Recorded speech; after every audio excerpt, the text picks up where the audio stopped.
eu sunt Eva și astăzi vreau să lucrăm la un balsam de buze de la Roverca, care este foarte hrănitor. Vedeți că abia acum l-am cumpărat și vreau să vă zic câteva lucruri despre el. În primul rând, m-am dat cu el chiar acum și mi se pare foarte hidratant. El e cumpărat din magazinul Nala, dar el din orașul Milano.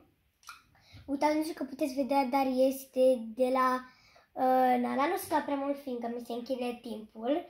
Și da, vreau să vă zic că el îmi place foarte mult, fiindcă miroase bine.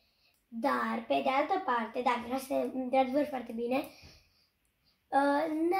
Nu are niciun, adică nu prea miroase așa puternic.